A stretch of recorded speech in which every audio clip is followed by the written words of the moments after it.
Muy buenas noches.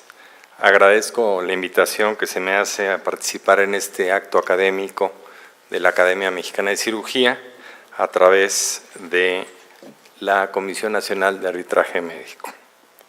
Muy bien, el tema que se me ha pedido abordar es el de la protección de datos personales y la investigación científica y particularmente la de carácter farmacológico.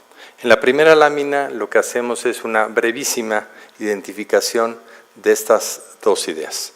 Lo que hace la ciencia, la búsqueda para solucionar problemas para la sociedad y específicamente la investigación farmacéutica, el lograr insumos claves para el desarrollo y el restablecimiento de la salud.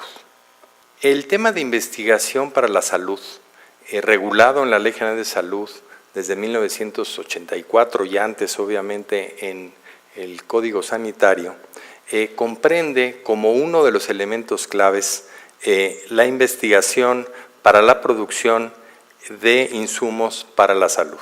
Este es un tema toral en la investigación y dentro de esto tenemos obviamente a la investigación farmacológica, que es la actividad científica sobre estudios relacionados con medicamentos, productos biológicos para uso de los seres humanos. Es importante resaltar aquí que en la investigación farmacológica hay dos momentos. Un primer momento que es cuando no se tienen estos insumos para la salud y se está partiendo precisamente de esa premisa, y un segundo momento cuando se tienen ya estos elementos y lo que se está buscando es mejorarlos o bien cambiar la forma en que estos se están dispensando. Como ya se dijo en la presentación anterior, la privacidad del individuo ya está regulada en la Ley General de Salud y el reglamento específico, en este caso, de investigación para la salud, y ahora viene a empatarse de alguna manera con el tema de la protección de los datos personales. Es importante aquí señalar entonces que ya el médico y los diferentes establecimientos ya manejan el tema de la privacidad, que ahora en gran medida lo podemos equiparar a la protección de datos personales. ¿En dónde es en donde se va a establecer esta situación? En lo que conocemos como el consentimiento informado. Y a la vez el consentimiento informado se va a reflejar en el expediente clínico, como ya se nos acaba de explicar.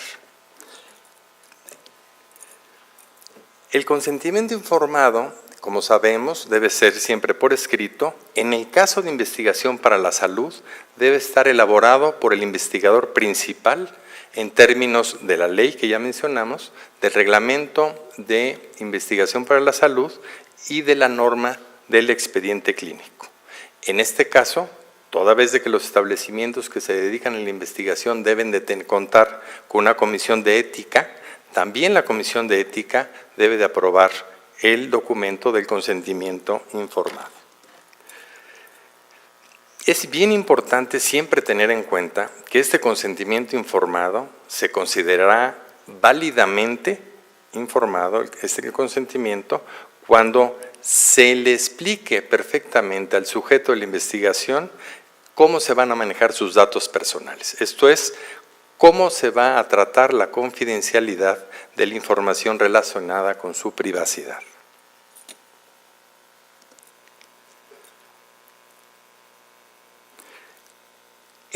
Los criterios, vamos a ver un poquito más adelante, se van agregando de la ley al reglamento, del reglamento a la norma del expediente clínico, cada vez con mayor exactitud, y además tenemos afortunadamente hoy día una guía que ha establecido la Comisión Nacional de Bioética en el año de 2013, que contiene inclusive los formatos que se recomiendan para ese tipo de consentimiento y el manejo de la privacidad.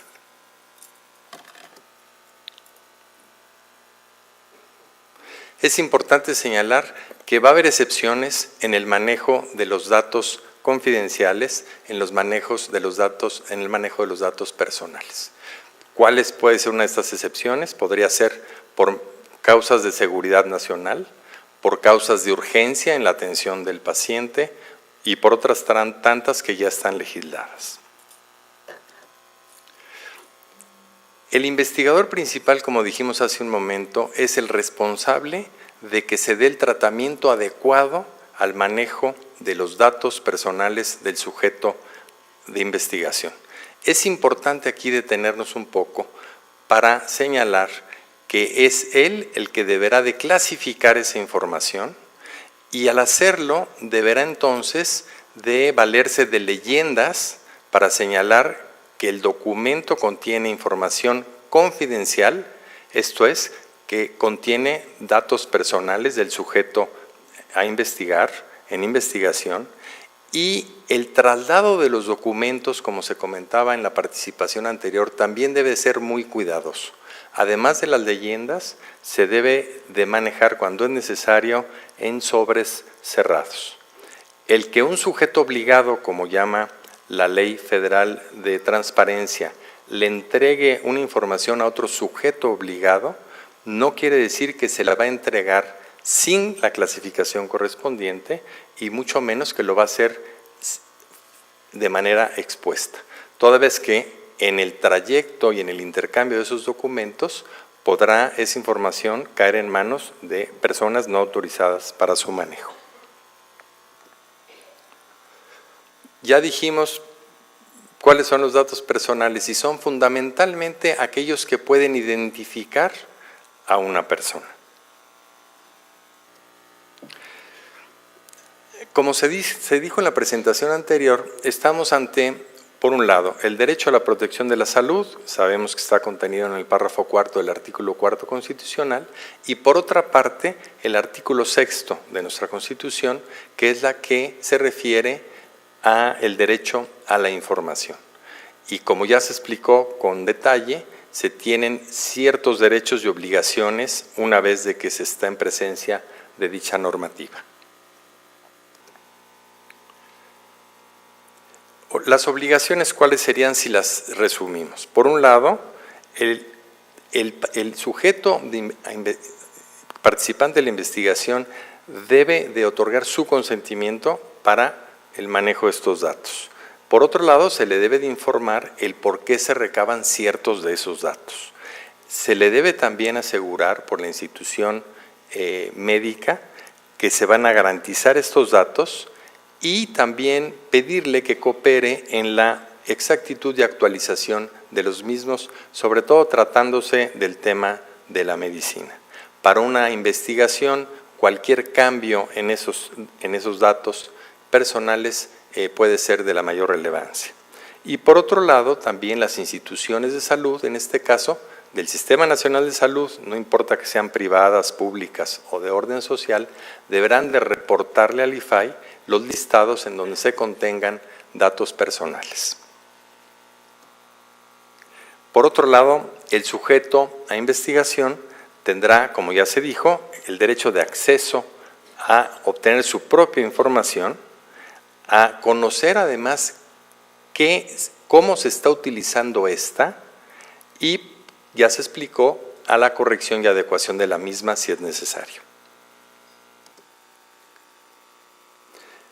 En el caso de los particulares, porque la investigación en salud no está únicamente dirigida al sector público, se deberá de atender a la Ley Federal de Protección de Datos Personales en posesión de particulares.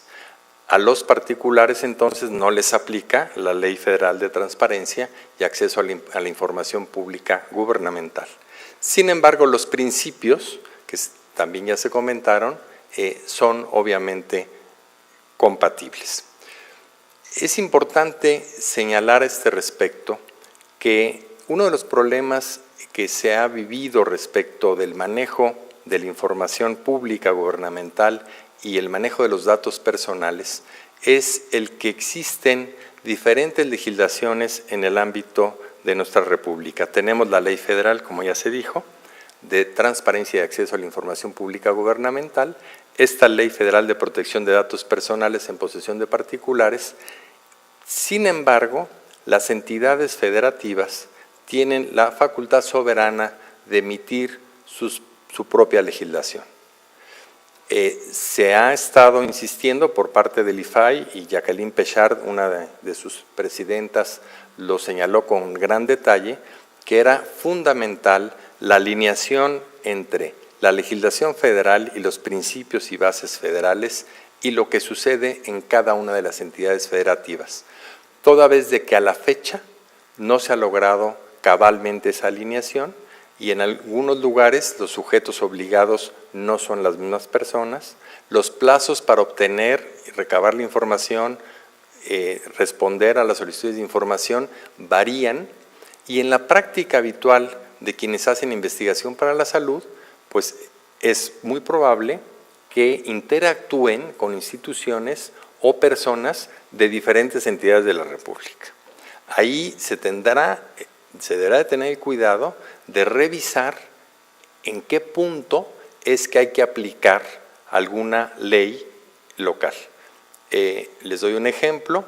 En uno de los institutos nacionales de salud al cual yo represento jurídicamente, un juez local le solicita cierta información de un paciente, el instituto se la entrega en términos de la Ley Federal de Transparencia, y el juez local no le da el tratamiento debido en términos de la ley correspondiente para el Distrito Federal.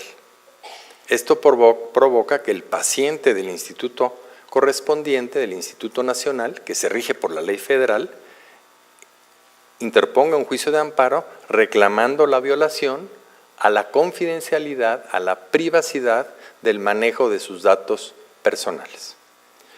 En esta situación, obviamente, la actuación del Instituto Nacional de Salud en comento no ha sufrido ningún menoscabo, toda vez de que quien violó el manejo correspondiente fue un juez del fuero común en el Distrito Federal, al obsequiar una copia del expediente en donde se contenían parte del expediente o el resumen clínico del paciente. Ahí nos dimos cuenta de lo delicado que es el que no esté perfectamente alineada la legislación federal con la legislación local, cosa que entiendo se ha hecho un especial esfuerzo en la última reforma en los meses recientes a nivel federal. Pero aún así les dejo esa recomendación de tener mucho cuidado con la aplicación de diferentes leyes en una misma materia, en este caso a nivel local y federal. Les agradezco mucho su atención.